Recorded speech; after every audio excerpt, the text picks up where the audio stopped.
programas A. Então, eu tenho o fundo de classe 1. Eu não tenho um fundo sem classe. Eu sempre tenho uma classe. Muito recente. Agora da classe. Bom dia, boa tarde, boa noite. Programa gravado, mais um episódio de Investimento à Beça. Hoje com meu amigo Marcelo Carvedes. Esteve aqui há um ano atrás, mais ou menos. Tudo bem, Carvedes? Tudo bem, obrigado de novo por me receber aqui, é sempre um prazer, você sabe disso. Obrigado, falar com os amigos, o papo a gente já veio falando até antes aqui muito tempo e agora no ar, mas muito bom estar aqui de novo. Obrigado, Carvedes, super obrigado. Meu Carvedes tem uma visão privilegiada, né, que ele mora parte no Brasil, parte nos Estados Unidos, então a gente vai falar um pouquinho sobre mercado americano, eleições americanas, depois também de Brasil, óbvio, né? Mas, Carvedes, antes de começar, se apresenta rapidamente. Tá, são 30 anos de história, comecei... Começou um menino. 90, um garoto. Passei por vários bancos internacionais e no JP Morgan, na última passagem, quando eu saí para fundar a Claritas. Então, eu fui um dos fundadores da Claritas no ano de 99. Fiquei lá bastante tempo até me mudar para os Estados Unidos. Mudei para os Estados Unidos em 2015.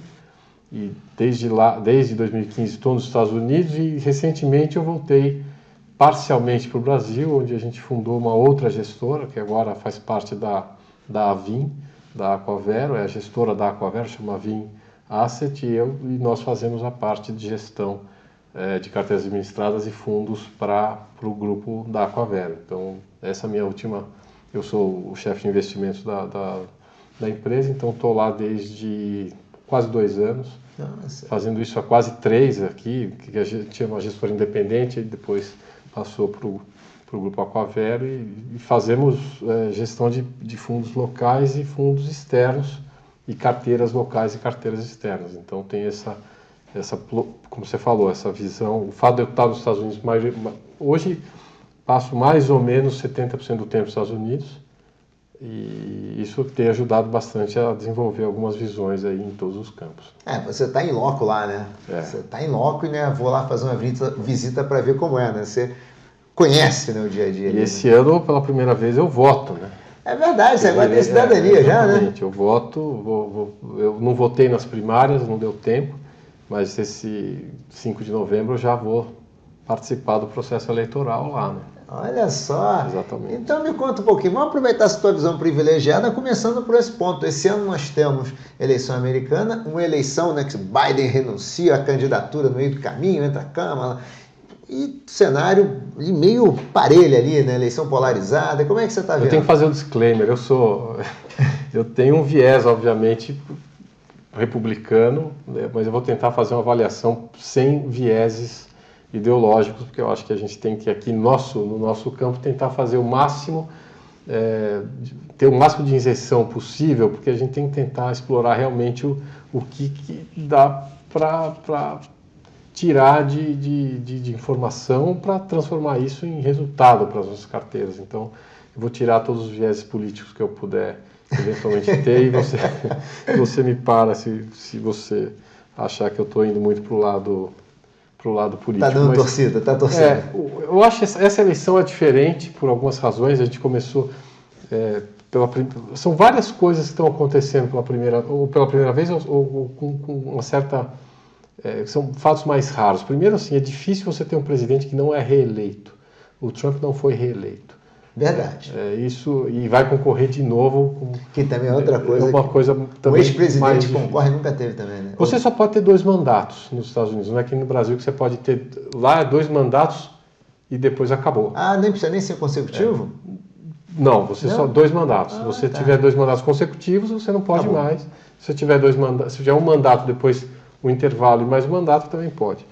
Então, assim, isso é raro. Geralmente o presidente é reeleito, né? Até porque tem um processo de continuidade e tudo mais.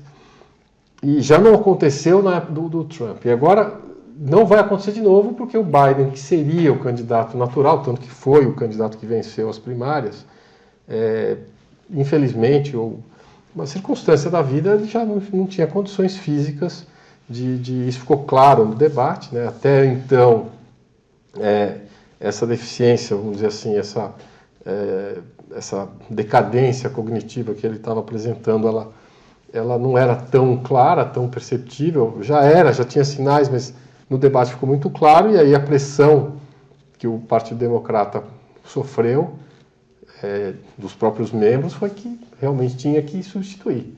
E o fato, e aí já entrando nessa avaliação, é que o Biden não tinha a menor condição de vencer o Trump. Seria, assim, uma vitória avassaladora do Trump contra o Biden. Muito por causa da situação dele, não por causa do governo em si dele. Mas pouco, vamos entrar nisso, mas eu acho que, assim, principalmente pelo fato...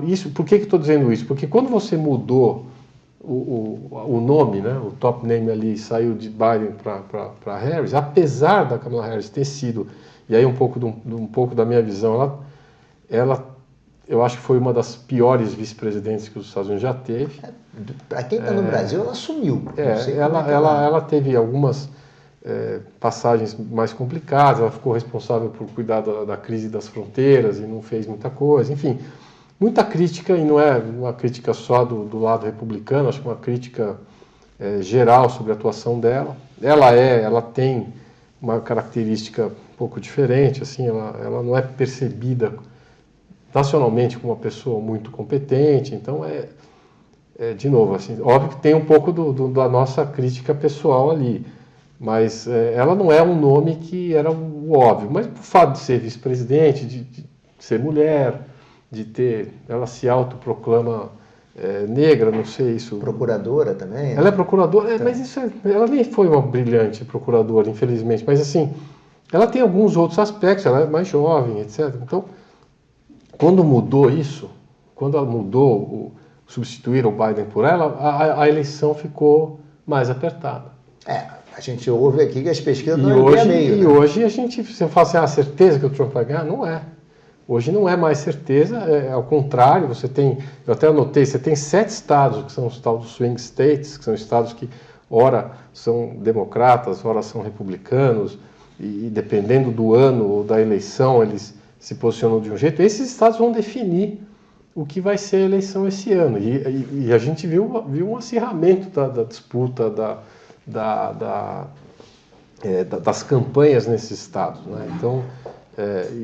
acho que a mensagem o que antes parecia definido, né? Acho que quando teve o atentado na Pensilvânia, acho que as pesquisas que saíram logo na sequência foi 75%, eu não lembro o número exato, mas foi assim, uma vitória absurda do Trump. Quando a Kamala entrou, os números já começaram a mudar e o curioso é que os tal dos swing states, eu até não sei quais são os principais, cada um tem uma característica, né? Se você quiser falar, pode falar. É coisa rápida, não vou entrar em cada um. Por exemplo, o Arizona, que é um deles. O Arizona tem um problema de fronteira.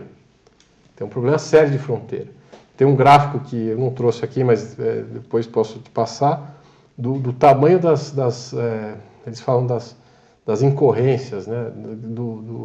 De tentativas de passar a fronteira com o Trump e com o Biden. Foram números quase 5 vezes maior. De imigração ilegal, etc. Então esse é um problema, a questão da fronteira é um problema e o Arizona vai debater esse tema. Quando você vai para a Geórgia, que é o segundo estado, é um outro estado, um outro swing state, ali é outra discussão, ali é uma população, a maioria da população ali é a população de negros, então eles têm um viés muito mais racial na discussão. E esses dois candidatos vão tentar aproveitar isso. Eu acho que nesse caso talvez a Kamala tenha um pouco mais de vantagem nessa questão.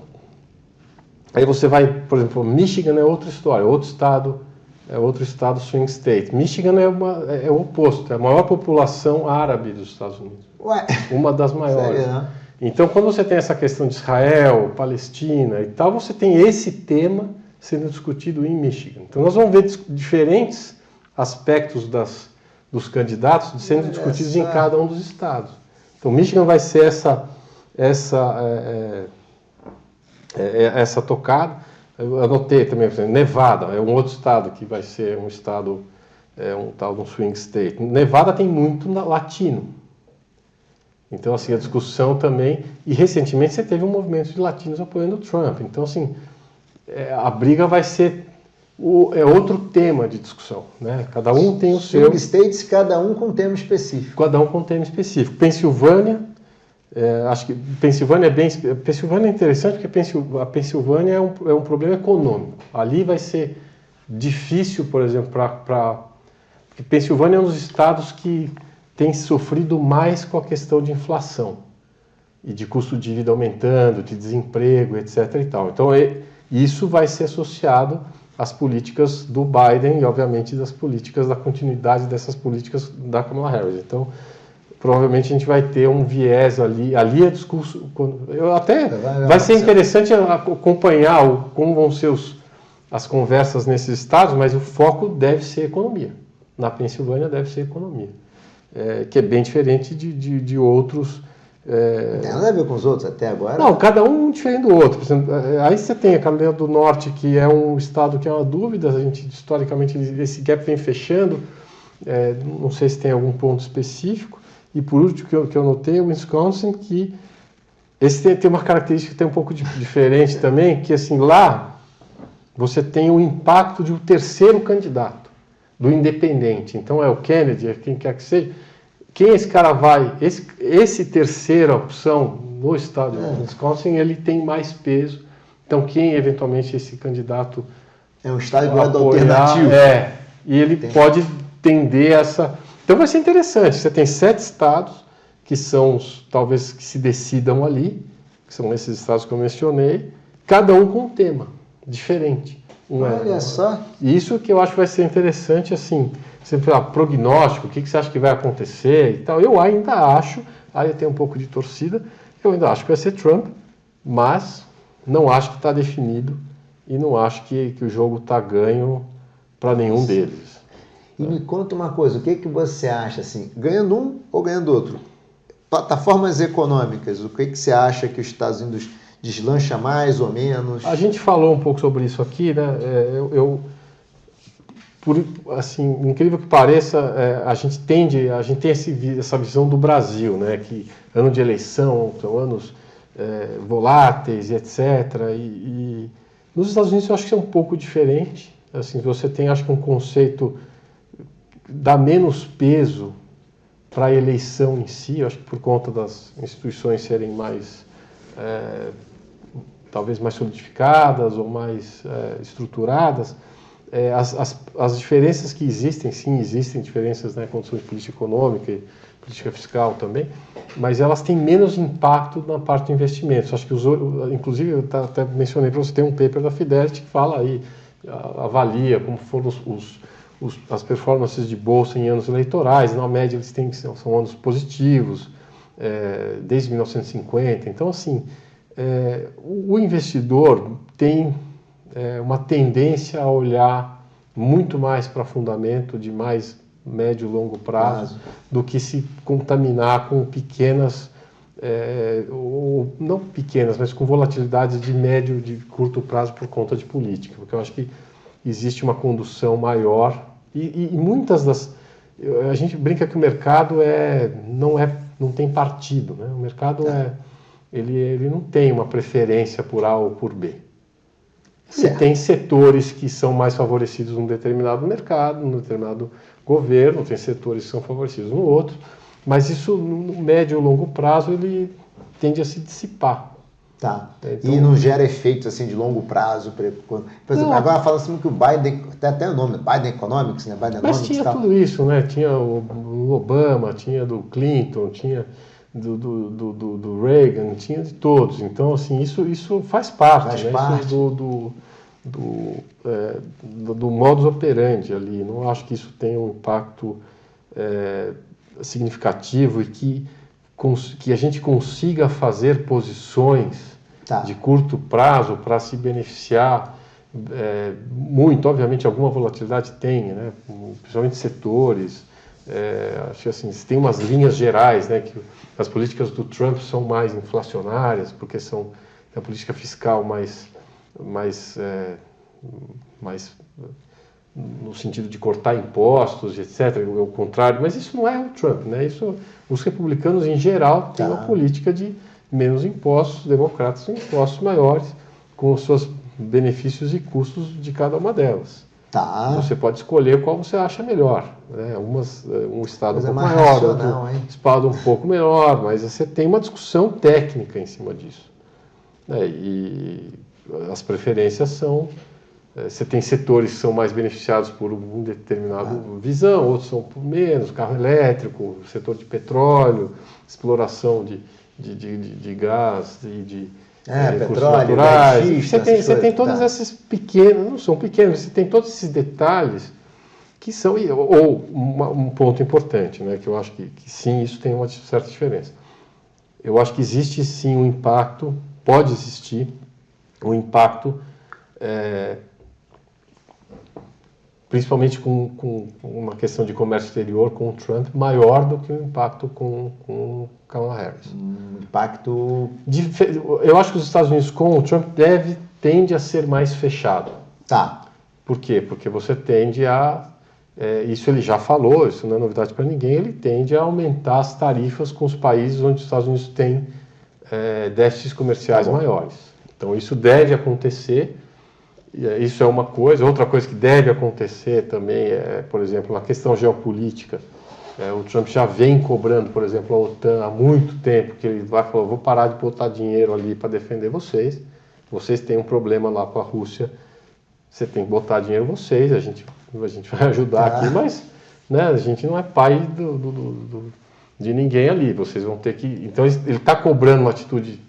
Não uma atitude, mas um financiamento, né, da OTAN maior dos países europeus do que... Agora, lembra o seguinte, quando a gente fala de políticas macro desse tipo, pós-pandemia, a gente já experimentou, a gente já vem vivenciando esse processo de trazer as empresas globais para dentro, ou para próximo.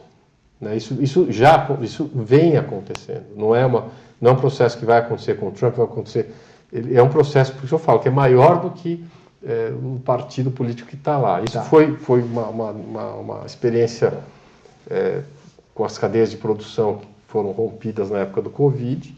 Isso gerou uma preocupação estratégica por vários setores, várias empresas tiveram essa ameaça de... Aconteceu com chips, aconteceu com semicondutores e tal. Então está acontecendo, essas empresas estão voltando ou para os Estados Unidos ou para regiões mais próximas, para o Caribe, para o México, para o Canadá, por exemplo. São esses países que vão ser beneficiados. Isso tem impactos positivos e negativos.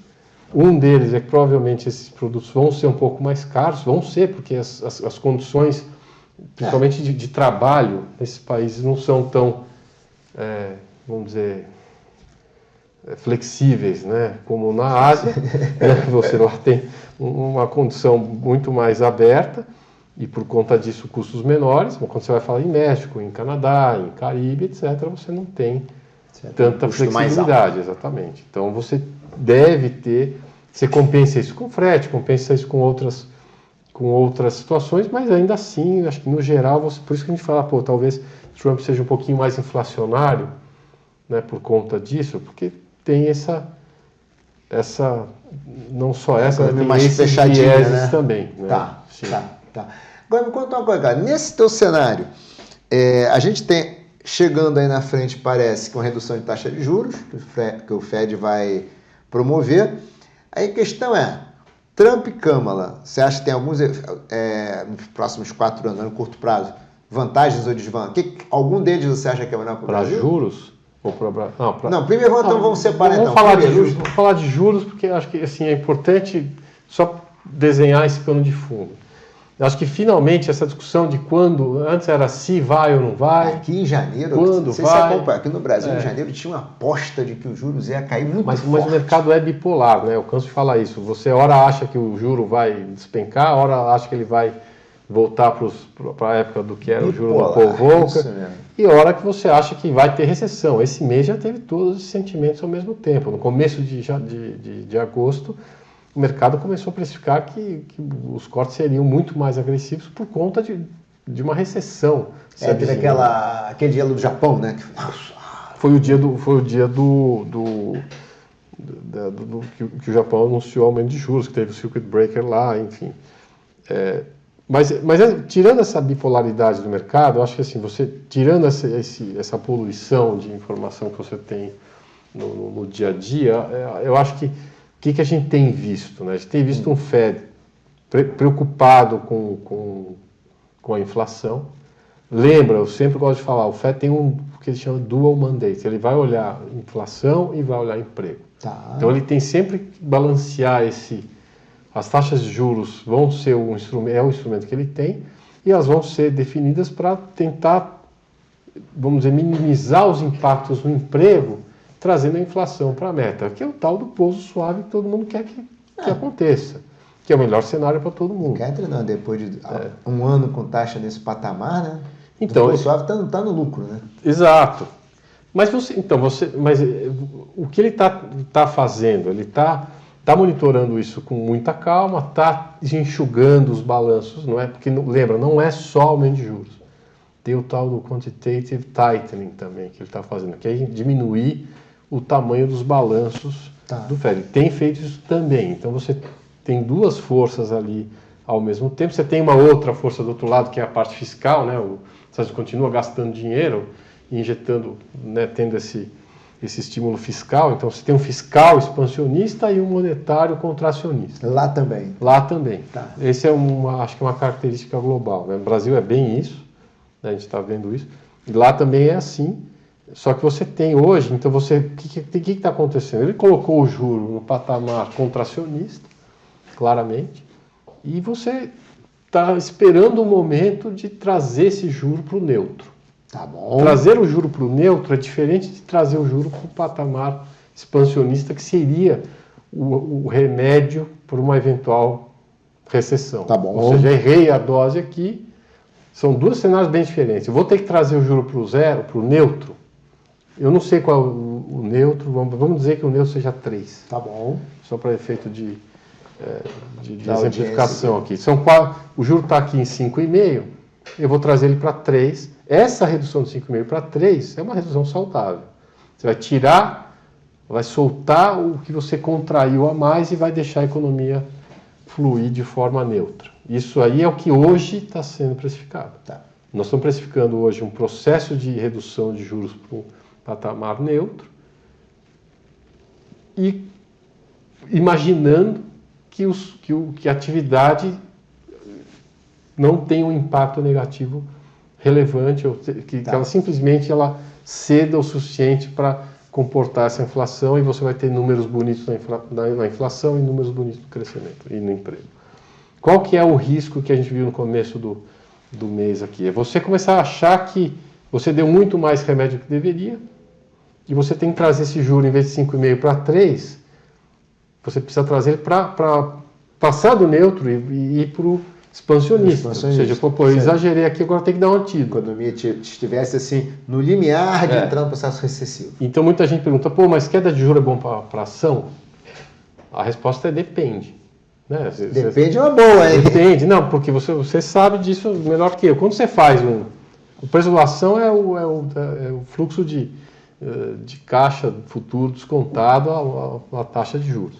Quando você simplesmente mexe a taxa de juros para baixo, mas não tem um impacto na expectativa de fluxos de earnings, né, de resultados, você tem um valor maior. Mas quando você tem preocupação com recessão, você traz o juro para baixo, mas você tem, por conta da recessão, um impacto muito maior na expectativa de fluxos de juros, de lucros futuros.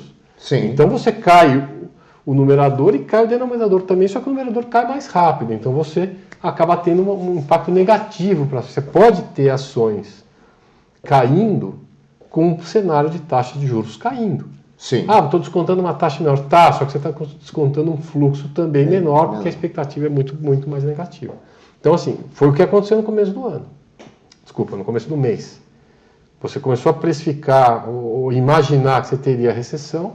Essa recessão tem um impacto enorme na expectativa de rentabilidade das empresas. E mesmo que os juros caiam ou caíssem, esses fluxos seriam menores. Então, assim, queda de juros, para ser bom para a ação, ele precisa fazer parte do que eu chamo de queda de juros saudável, que ele tem que ser acompanhado de uma expectativa de continuidade, ou de pelo menos... Que não foi o que teve no início do mês. Que não foi o que aconteceu, mas durou... Uma semana essa crise, né? Durou pouco. Mas sim. Tá então, volátil mesmo, né? Tá. Uma semaninha. Porque é a tal da bipolaridade, né? Hora você acha que vai ter recessão, hora você vai ter superaquecimento e necessidade de aumentar juros. Então o mercado está andando nessas duas, tá? Acho que a gente já viu isso acontecer. Ano passado foi quase o ano inteiro assim. Talvez o viés é que vai mudando, né? Hora você tem mais preocupação com o emprego, hora você tem na verdade é ao contrário, você vinha com muita preocupação na inflação. Então sempre que tinha divulgação de dados de inflação, o mercado ficava absolutamente... Para ver o quanto estava começando a ser. ser. Quanto vai ser, se subiu isso, se o setor isso melhorou e tal. E agora eu acho que está acontecendo, como você já contratou essa primeira correção, ou esse primeiro ajuste de juros, que é trazer essa taxa para o neutro, você já... Agora a atenção vai ser não quando vai cortar juros, ou se vai cortar juros. Antes era se vai cortar ou se vai subir. Hoje você sabe que vai cortar. Que parece que é mês que vem. Parece, 100%, o mercado dá 100% de chance. Agora o que se discute é qual a velocidade desses cortes. Em quanto tempo você vai precisar trazer essa taxa para o neutro. E onde você vai passar teu holofote agora? Nos números de atividade. Se os números de atividade começarem a sair um pouquinho mais fracos do que o esperado, você vai começar a precificar cortes maiores e mais rápidos.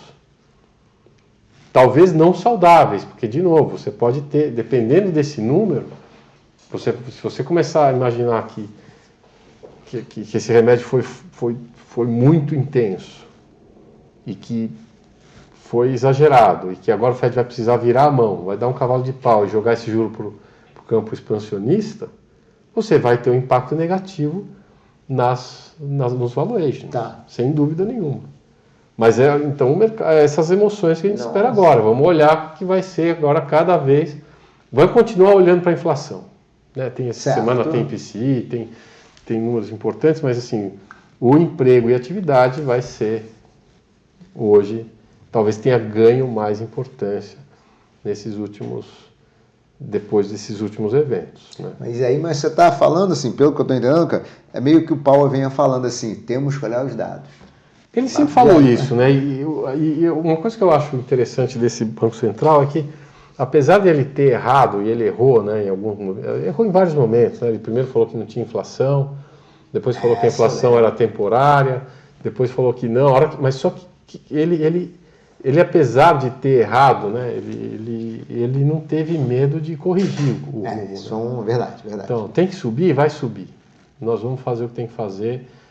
Mas ele sempre falou que vai ser o tal de data dependence, que ele vai olhar números, número a número, vai olhar... E eles têm feito isso.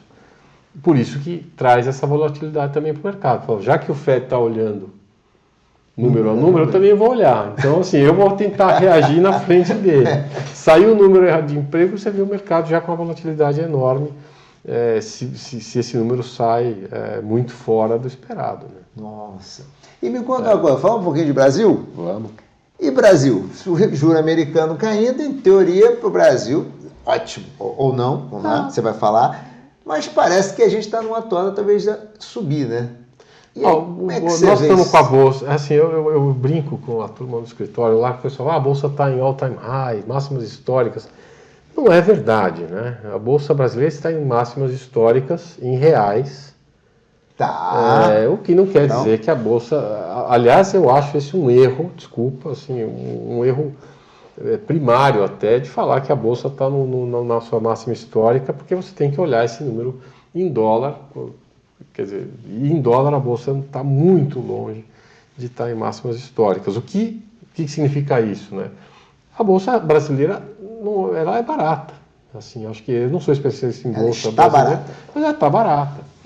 A Bolsa brasileira tem características específicas, ela tem poucos setores, né? Ela não é uma bolsa, ela tem muita concentração em alguns setores, mas por várias razões, essa bolsa, talvez a parte de commodities ainda tem algum desconto, a parte de serviços, enfim, mas você tem. Então a bolsa, apesar de estar em máximas históricas nominais, esse não significa que ela está em máximas históricas em termos reais. Então, acho que até quando você olha lucro das empresas, etc., as métricas, o pessoal de bolsa aí pode complementar, mas não é a sensação que a gente tem que a bolsa está em máximas históricas e está... Então, teria para onde crescer. Então, aí nós vamos para a segunda parte, né? Preço, olhando em termos de preço, está barato, mas a gente lembra que não é porque a coisa está barata que ela pode não ficar barata, ela pode ficar mais barata, inclusive.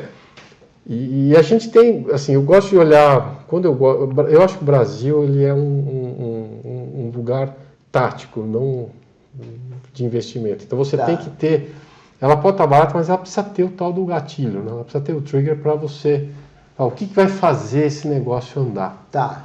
Seja um choque de commodities externo, seja um choque de juro aqui dentro, alguma coisa tem que acontecer para tirar o valor ou para destravar esse valor da bolsa. E eu acho que a gente tem, sim, apesar de ter muita coisa aqui que está barata, você tem riscos estruturais, macro, muito fortes. Eu vou tentar listar aqui.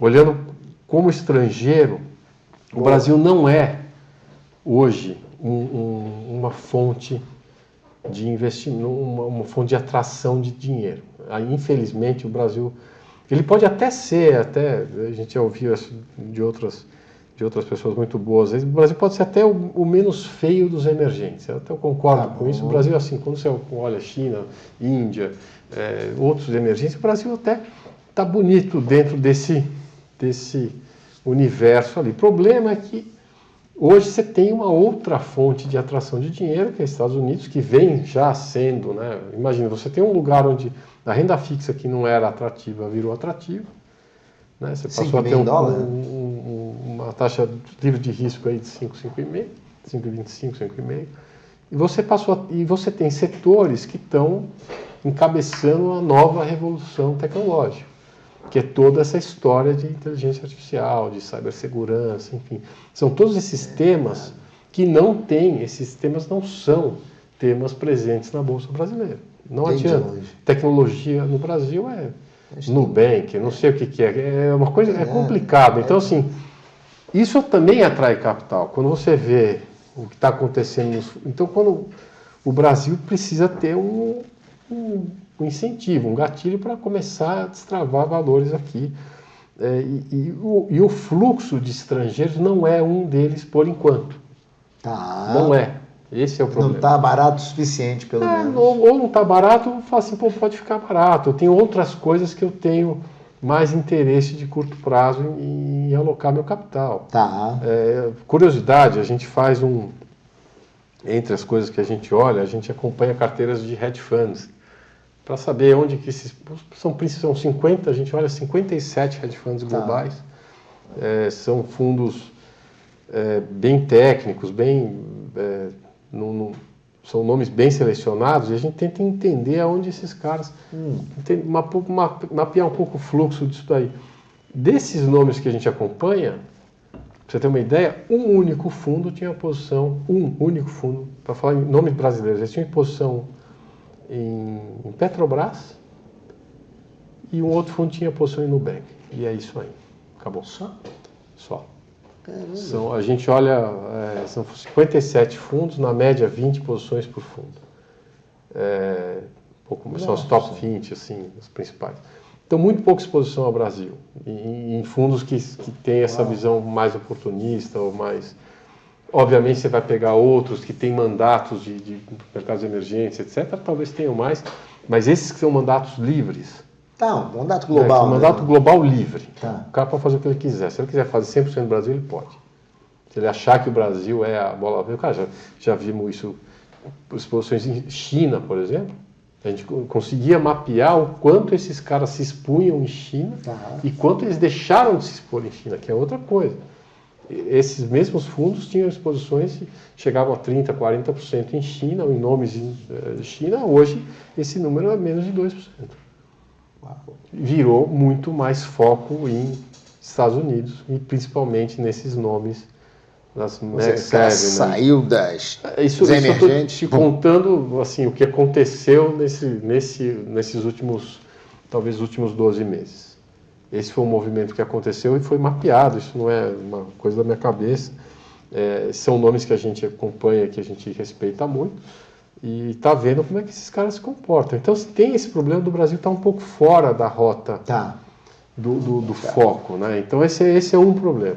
O outro problema, que a gente também já falou um pouco, eu acho que o Brasil tem riscos macro de curto prazo que a gente vai ter que endereçar.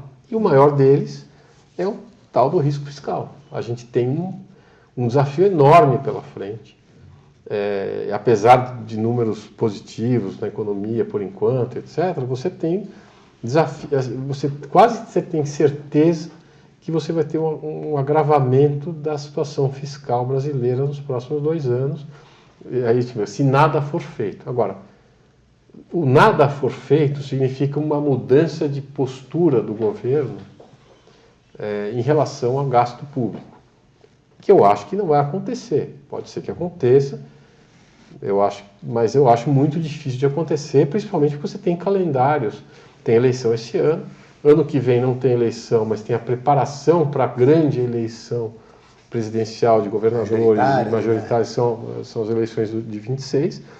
Imaginar que você vai ter redução de gastos de eleição. Nesse cenário e da forma que pensa esse governo, né, que trata, mistura a questão de gasto com investimento, enfim, tem eu acho muito difícil que isso aconteça, então a gente pode quase que com certeza dizer que a situação brasileira fiscal do ano que vem vai ser pior do que esse ano. Então você pode imaginar, eu repito isso também bastante, você tem um conforto em afirmar que as despesas vão crescer nos próximos 2 anos, 2 anos e meio. Você tem algum conforto em dizer que as receitas também vão crescer, porque a arrecadação está crescendo por conta desse aumento de carga fiscal que a gente está vendo em todas as áreas. Só que existe um risco, um risco conhecido, também não sou eu que criei esse negócio, de você aumentar as alíquotas e começar a ter queda na arrecadação total, que é a tal da curva de Laffer, que acontece.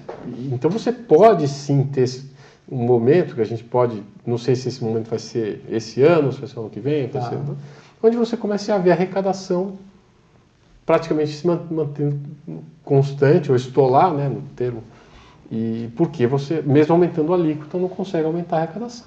Ou seja, a gente chegaria numa situação onde o imposto pareceria ser contraproducente. Exatamente. Contraprodutivo. Sim. Chegou num ponto que, para trabalhar, para ficar só com isso de resultado... Não vale a pena.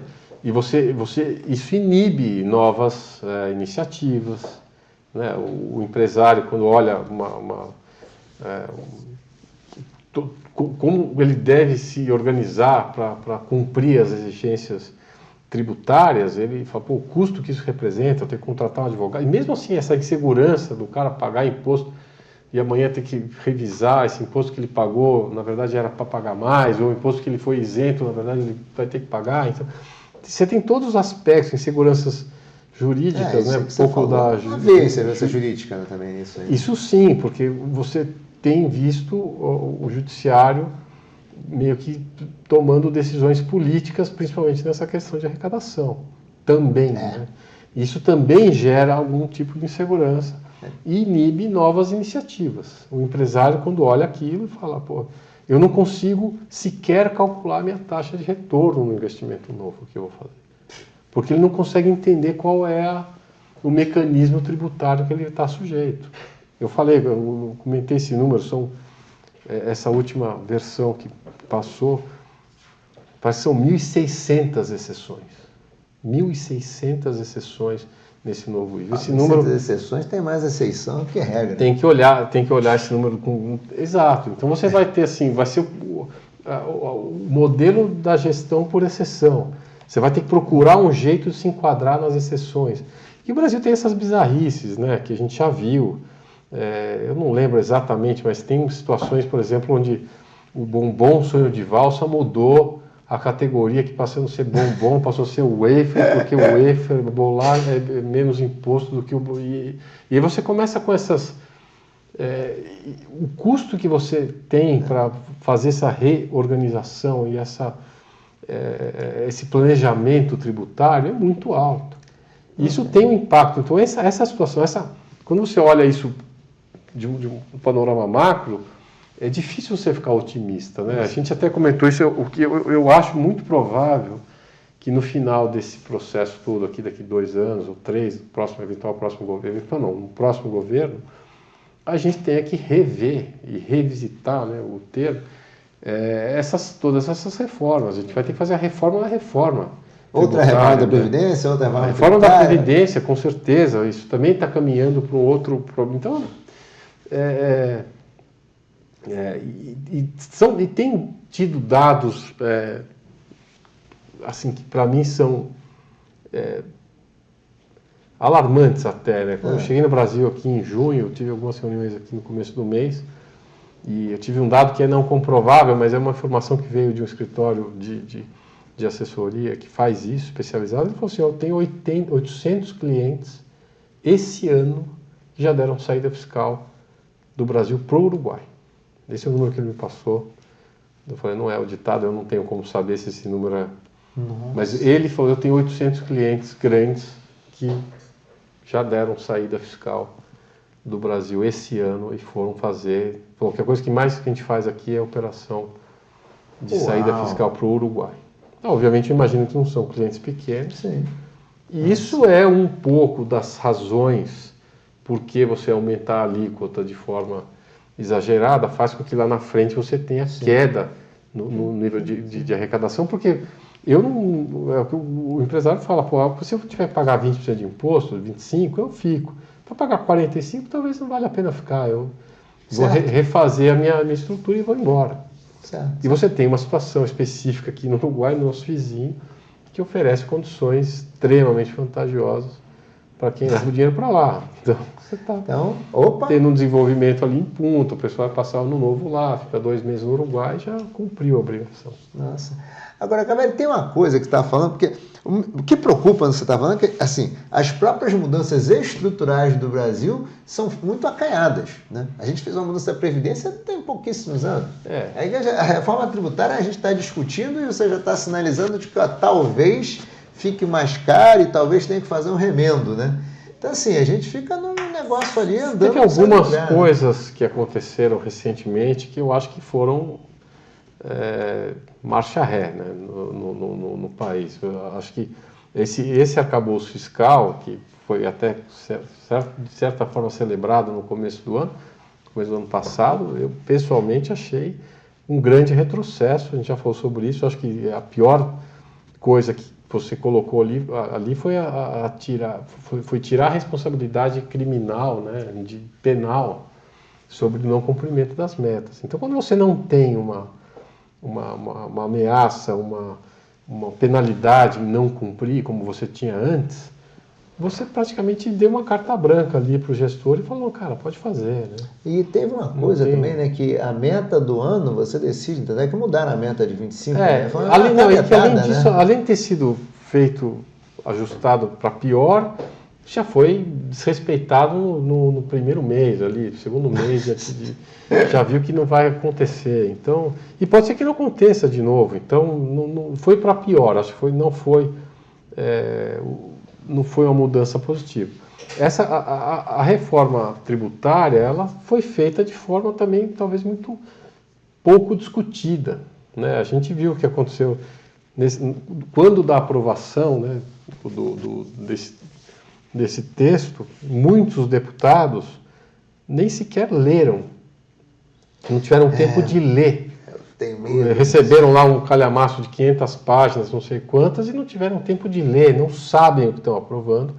Mas aí, infelizmente, você teve um recorde, esse número é público, de transferências para emendas parlamentares, como nunca aconteceu antes. E isso está explicado por que foi aprovado tão rápido. Então você foi aprovado, foi quase que comprado, né, oficialmente comprado, né, uma nova reforma, mas que vai ter que ser revista. Porque na hora que você vai implementar esse negócio, vai começar a gerar problemas em vários setores. E esse negócio vai necessariamente ter que passar por uma outra reforma. Tem que pensar, são 10 anos para ela de fato, né, entrar em vigor, né, que vai faseada, né, a entrada. Só falta ter alteração durante o faseamento. Mas vai ter. Eu não tenho nenhuma dúvida disso. É bom que está gravado e a gente vai olhar e vai discutir isso depois. Não tem como não ter. A gente já começou a brincadeira com o maior IVA do mundo. O IVA, né? O IVA do já mundo. começou, saiu no D0 aqui, já começou assim. E com 1.600 exceções.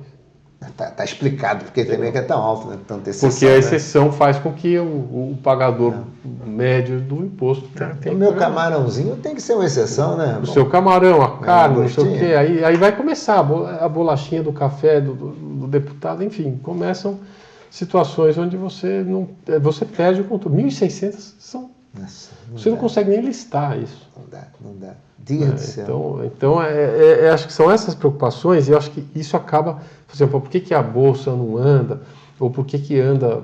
Porque você tem barreiras, né, que impedem que esse investimento seja duradouro. Ele acaba sendo um investimento temporário, oportunista, setorialmente ali.